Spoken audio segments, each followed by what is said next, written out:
Hola, nuevamente estamos juntos y ahora para tratar la segunda parte del seminario de Mariología.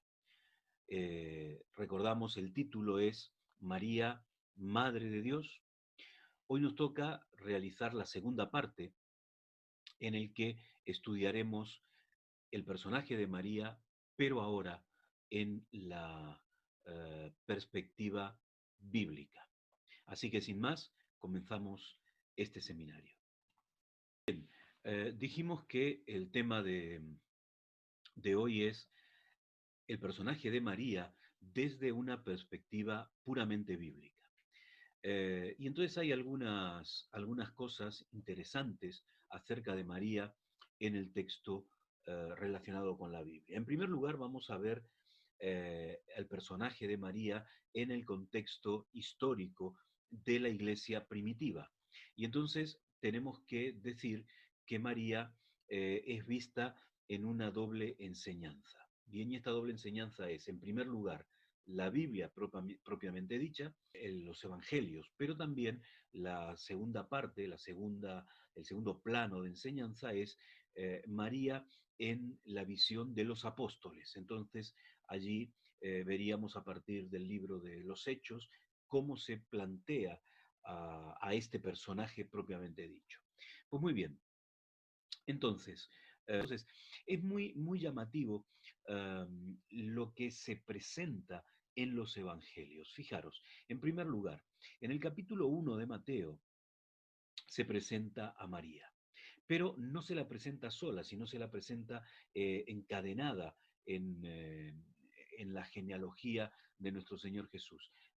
Y esas mujeres que aparecen en esta genealogía, que son muy pocas, resulta que son mujeres que no presentan o que no tienen una buena reputación.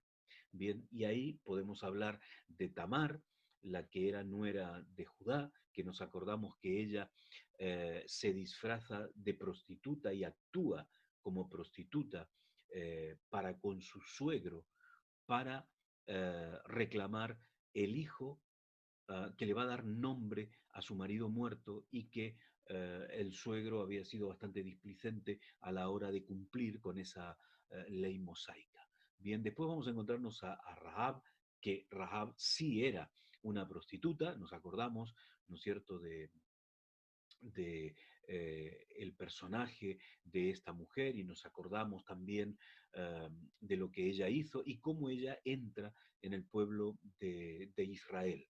Bien, pero que esta mujer va también a estar emparentada con la que sigue, que es Ruth la Moabita. Y en este caso, Ruth, desde un punto de vista moral, no presenta una problemática. Sin embargo, sí presenta una problemática el hecho de que Rahab no es judía, sino que es extranjera. Eh, Luego nos encontramos con Betsabé, que fíjense qué cosa interesante, la Biblia en este capítulo 1 de Mateo habla de la mujer de Urías, cuando Betsabé era la viuda de Urías y era ahora la mujer de David y la madre de Salomón. Pero es muy llamativo que en este texto, en la genealogía de Jesús, no se presente a Betsabé como la madre del rey Salomón, que evidentemente el rey Salomón es un hito en la realeza eh, hebrea israelita, sino como la mujer de Urías. Y entonces luego nos encontramos a María y nos encontramos a María también siendo presentada de una manera bastante incómoda, ¿no es cierto? Eh, el texto de Juan capítulo 8 y versículo 41 nos da a nosotros una pauta de esta realidad alrededor de María. Bien, fíjense, eh, en el Evangelio de Juan capítulo 8, versículo 41, dice, vosotros hacéis las obras de vuestro Padre. Esas son palabras de Jesús. Y los judíos, los fariseos, le dicen, nosotros no hemos nacido de fornicación, un Padre tenemos, Dios. Esa respuesta de los dirigentes del pueblo de Israel en épocas de Jesús, está dándonos una pauta muy seria y es, eh, Jesús sí había nacido de fornicación. Y eso se lo están reprochando, se lo están planteando en la propia cara de Jesús. Este dato es sumamente interesante para que nosotros podamos comprender a la María bíblica. Bien, pero seguimos, no nos podemos detener mucho. Bien, en Marcos capítulo 3, versículo 20 y versículo 33, se habla de que María no llega a comprender el ministerio de Jesús. Bien, entonces se presenta aquí una María que es tan humana, que no comprende la voluntad de Dios.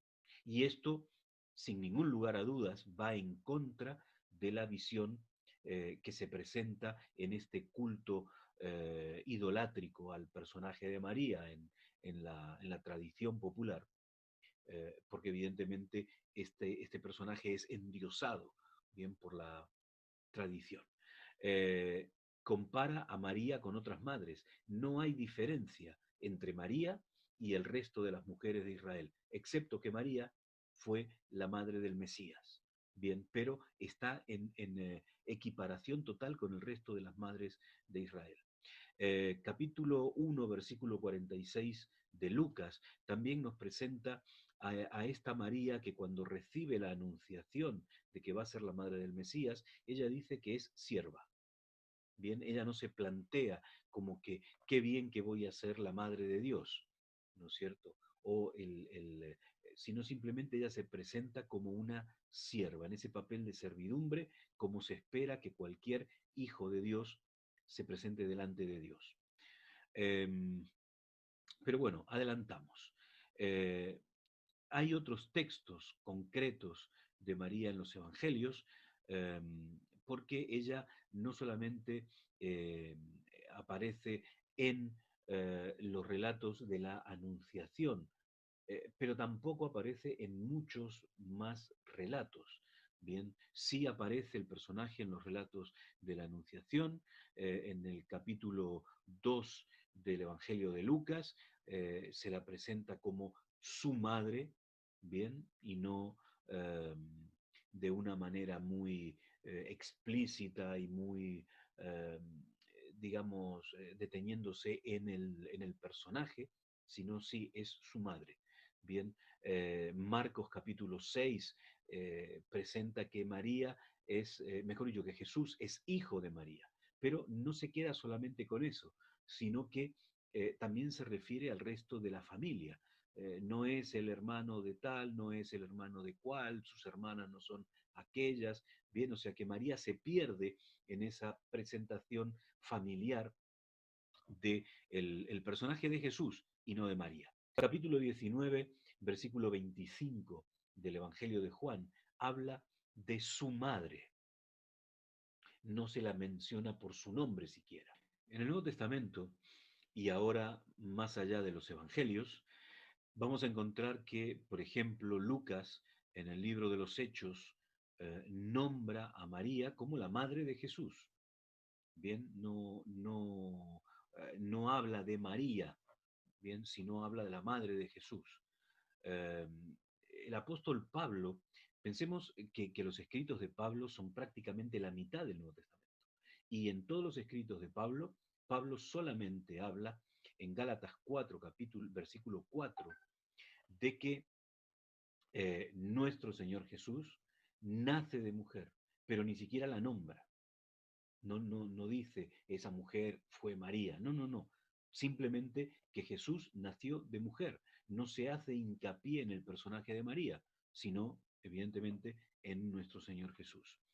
Entonces, nosotros nos podemos hacer esta pregunta: ¿de dónde viene la doctrina popular? En el capítulo anterior, nosotros comentamos que a partir del siglo II de la era cristiana, en lo que se conoce como la Iglesia de los Padres, eh, aparecen leyendas en torno al personaje de María. Entonces, esas leyendas, algunas de ellas son plasmadas en aquellos libros conocidos como apócrifos del Nuevo Testamento.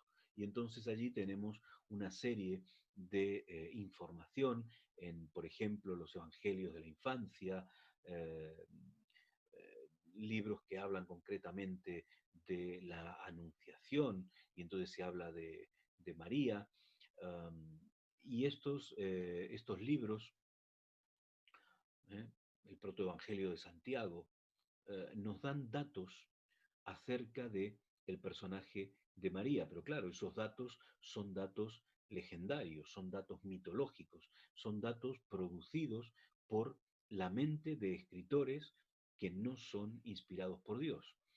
Eh, y tal vez en un seminario próximo tendremos que hablar de estos libros apócrifos del Nuevo Testamento. Bien, que sería una buena temática de estudio. Pero bien, aparece allí, como en algún momento comentamos, eh, la familia de María, cómo se llamaba su madre, cómo se llamaba su padre, qué tipo de vida tuvieron, cómo es que eh, la madre de María fue también, igual que María, comisionada por Dios para en virginidad eh, y de una manera completamente milagrosa, por obra y gracia del Espíritu, concibe a la que va a ser la madre de nuestro Señor Jesús. O sea, todas estas cuestiones que son completamente ajenas a la revelación bíblica y que no solamente eso, sino que están en contra del relato bíblico, están muchas de estas cuestiones presentadas en los libros apócrifos. Así que lo que nosotros podemos decir claramente es que este concepto de María como un personaje místico muchísimo más allá de lo que la Biblia presenta es completamente ajeno a la revelación de Dios a través de su palabra. Si María hubiera sido, eh, digamos, eh, elegida por Dios para ser esta superheroína que se presenta en la mariología popular, en la mariolatría, según entendemos nosotros, el culto idolátrico a una persona que no lo merece. María es importante porque fue elegida por Dios para ser la madre de nuestro Señor Jesús. Y Dios la eligió porque era una persona consagrada al servicio de Dios.